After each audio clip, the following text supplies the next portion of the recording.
ibihe byiza kuri udahwema kudukurikirana umunsi ku wundi n'iby'agaciro komeza uzajya udukurikirana natwe ntabwo tuzahwema kuguhereza amakuru azajya abagezweho haba amakuru yo mu Rwanda muri Afurika ndetse no ku isi hose.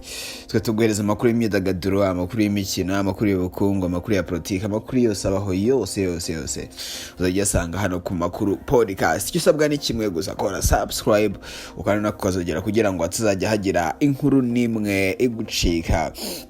Umeza rero kugira ibihe byiza, nyewe nicyo nkwifurije ibyirimo byose Imana ibihereze umugisha cyane. Niba utameze neza ihangane, nawe niba umeze neza kora cyane kugira ngo iminsi mibi niza izasange witeguye, kuko ntabwo bihora bimeze neza cyangwa se ngo bihore bimeze nabi, ibihe bihora bihindagurika. Ibyo nibyo byabaye ku mukobwa wo mu mujyi wa Kigali inyamirambo. Ngira ngo murabizi bijya bibaho, ugasanga nk'umusore yasohokanye nk'umukobwa muri restaurant, bakagenda bagafata icyo kurya, bagafata icyo kunywa, ariko bikarangira umusore acitse umukobwa bari barimo barasangira, ugasanga umukobwa kwishyura bimubanye ikibazo.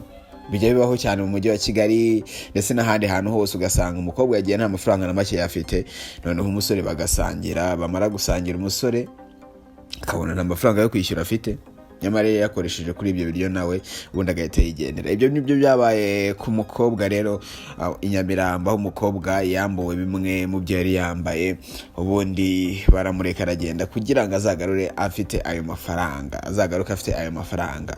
Ni inkuru yabaye, ni inkuru yashishikanye ku mbuga nkoranyambaga cyane, niyo rero ngiye kubagezaho mwumve ukuntu byagenze, kugira ngo nawe ikintu kibazo kizakugwaho, kugira ngo nawe bino bintu bitazakubaho, uzajya usohokana umuntu witeguye, kugira ngo nawe utazata umuntu mu kabari cyangwa se bakaguta mu kabari kubera kubura ayo kwishyura, bigarangira wambuwe bimwe mu byo wari wambaye. Nibyo byaba rero kuri uyu mukobwa, ibi byabereye inyamirambo mu mujyi wa Kigali. Umukobwa wo mu murenge wa Gasata yaguriwe inkoko ndetse n'ifiriti n'umusore muri restaurant iherereye mu murenge wa Nyamirambo mu karere ka Nyarugenge, ahita mutarigendera, bituma akorwamo inkweto n'ishakoshi yari afite kubera kubura amafaranga yo kwishyura ibyo bari bariye. Ni mu ntangiriro z'iki cyumweru nibwo uyu mukobwa yahuye n'uruva gusenya, akurwamo inkweto ndetse anamburwa isakoshi, biturutse kuri uyu musore wari wamusohokanye ariko akagenda atishyuye. Ese byagenze bite ubundi kugira ngo uyu musore agende? Ubundi uyu mukobwa akimara kubura umukunzi we muri restaurant, yari umukunzi we muri iyo restaurant, no kuri telefone akamubura, yagerageje gushaka uko asohoka mu ibanga, ariko abakozi bashinzwe kwakira abakiriya barabikeka bamwishyuza mbere. Bamaze rero kumwishyuza, bivugwa ko uyu mukobwa n'umukunzi we bari bamaze gukoresha amafaranga 15,500.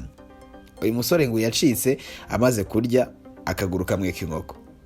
Numva nyine yari yamusohokanye, umukunzi we yamugejeje muri restaurant, baka inkoko baka n'ifiriti, byose hamwe byari bihagaze 15,500. Umusore amaze kurya akaguru kamwe k'inkoko, atekereje ko ku mufuka ashobora kubona amafaranga afite, birangira amusize mu kabari. Waruri Yves, umwe mu bakozi bakora muri iyi restaurant rero, yaganiriye ikinyamakuru dukesha inkuru, avuga ko uyu mukobwa nyuma yaho avugiye ko uwo musore wamusohokanye yamubuze kandi rero agombaga kwishyura, yahise yamburwa inkweto ndetse n'isakoshi yari afite kugira ngo babisigarane, kugira ngo umukobwa ajye gushaka amafaranga ubundi azagaruke yishyure ibyo ngibyo bari bakoresheje. Waruri Yves rero yagize ati yabuze ibyo kwishyura kubera ko umusore wari wamuzanye aha yariye aramushuka ngo agiye ku bwiherero ahita yigendera, nibwo abaseriveri bahisemo kumukuramo inkweto banamwambura ishakoshi kubera ko batari gukira bosi wabo. Uyu mukobwa we yabwiye ikinyamakuru dukesha inkuru igihe ko atari umutekamutwe ndetse atanashobora guhemuka. Mu magambo ye bwite yagize ati ntabwo ndi umujura pe, kandi naha sinari mazi, ahubwo ni umuhungu wahanzanye ngo angurire inkoko, noneho mu mwanya nibwo avuye ambwira ngo agiye kwihagarika, agenda avugira kuri telefone ntiyongera kugaruka. Yongereyeho ko ari we wisabiye ko asiga inkweto n'ishakoshi ye nk'ingwate, nyuma y'uko bamubwiraga ko atari buve muri iyo restaurant kugira ngo abanze ajye kuzana ayo mafaranga bari bamaze gukoresha.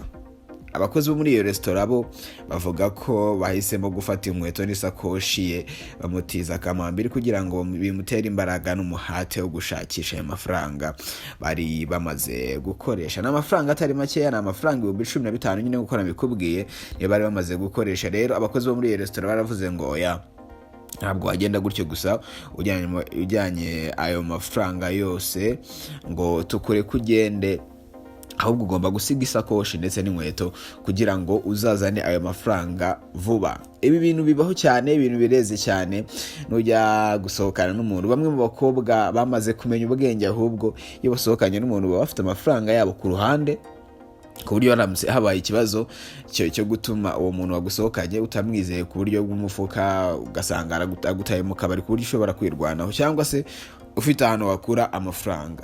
Abasore bamaze iminsi babikora, hari igihe bajya muri hoteli cyangwa se muri resitora, ugasanga amafaranga yo kwishyura ibyo ngibyo bakoresheje ntayo bafite, ugasanga bataye umukobwa aho ngaho, umukobwa nawe adafite uburyo yishyura. Rero igihita gikurikiraho, bamwe bajya koza ibyombo, kugira ngo izo story murazizi, cyangwa se abandi bakamburwa ibyo bari bambaye nk'uko uyu mukobwa bamwambuye inkweto ndetse n'isakoshi.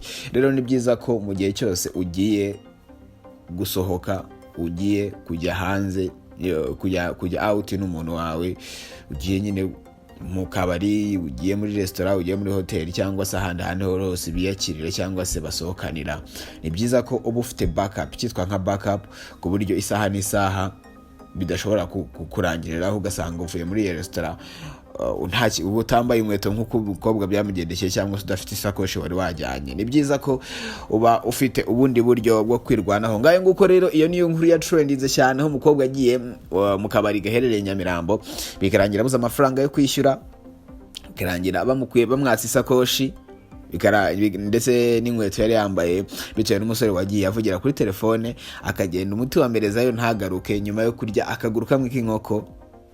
Abasore ariko rimwe na rimwe abasore nta nubwo bari serious. Ni gute umusore ajya asohokana umukobwa akaka ibintu, bakaka inkoko?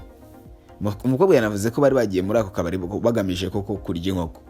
Umusore rero amaze kurya ukuguru kumwe kw'inkoko, abona ibintu ntiyabivamo, ahita acika uwo mukobwa. Ariko abasore ntabwo bari serious kabisa.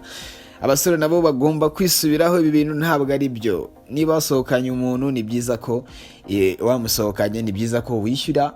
Niba ari wowe wamujyanye koko, ni byiza ko wishyura depense yose mwakoresheje, amafaranga yose mwakoresheje muri ako kabari, kuko kimwe byo aragusuzugura, ntabwo yakongera kukwizera, kandi nabyo ni ubugwari guta umuntu wari wajyanye ahantu ukahamuta ari wowe ugomba kuhamukura, ugomba kwishyura amafaranga kugira ngo ahave, bigarangira uhamutaye. Umukobwa rero yavuze ko umusore yari amaze kurya ukuguru kumwe kw'inkoko, ndetse amaze no kurya ku gafiriti, ubundi ahita amutama aho ngaho aregendera. Tuzagenda tubakurikiranira uko bizagenda. Iyi nkuru nyine tuzongera tubabwira uko bihagaze, noneho tubabwira niba uyu musore yaraje kugaruka, niba uyu musore yaraje kwishyura aya mafaranga. Byose ni hano ku Makuru Podcast. Iyo niyo nkuru rero yazengurutse mu binyamakuru muri iki cyumweru, aho nyine umusore yabeshye kagiye kubwiherero, umusore yabeshye kagiye hanze gatoya, arahita agaruka mu nzu, ariko birangira agiye umuti wamerezayo. Umukobwa bamwaka ibyo yari yambaye, cyangwa se ibyo yari afite, isakoshi ndetse n'inkweto, ndetse ahita bamuhereza akamambiri ngo agende yambaye, kubera ko nta bundi buryo bwari buhari, kuko abo baseriveri bavuze ko batari gukira bosi wabo, bitewe no kureka umuntu wariye cyangwa se wakonsomye bimwe mu byari biri mu kabari ngo agende, nyamara atishyuye ibyo bari bakoresheje. Mu bigaragara, ibiryo byafotowe byari bitarashiraho, uko muri kubireba ku mafoto cyangwa se ku mashusho, ntabwo byari byagashiraho. Bari babahaye isahane iriho amafiriti ndetse n'inkoko nyine nk'uko mubireba, bari barimo kunywa n'agasembuye, mugira murabibona ko hari hateretse inzoga aho ngaho. Rero bikarangira umusore abivuyemo, niba yarabuze amafaranga ntabwo twabimenye, niba yagize gahunda zihutirwa bikarangira ataye umukobwa mu kabari, nabyo ntabyo tuzi. Ariko igihari ni uko yasize umukobwa bari bajyanye mu kabari, akamuta mu kabari, akikomereza gahunda ze, nyamara atavuze ndetse atishyuye ibyo bari bakoresheje. Ngayo nguko rero, komeza kugira ibihe byiza, udahwema kudukurikirana umunsi kundi, n'iby'agaciro. Komeza uzajya udukurikirana, natwe ntabwo tuzahwema kuguhereza amakuru y'imyidagaduro uzajya bagezweho, haba amakuru yo mu Rwanda, muri Afurika ndetse no ku isi hose, yaba amakuru y'imyidagaduro, yaba amakuru y'imikino, amakuru y'ubukungu yose uzajya usanga hano ku Makuru Podcast. Icyo usabwa ni kimwe no gukora subscribe ugakanda no kukazogera kugira ngo uzajye nabona notification cyangwa se notification igihe inkuru yacu igiye kuri YouTube channel yacu. Komeza kugira ibihe byiza cyane, Imana ikomeze kubana nawe. Amazina yanjye nitwa Ikwishimwe Emmanuel.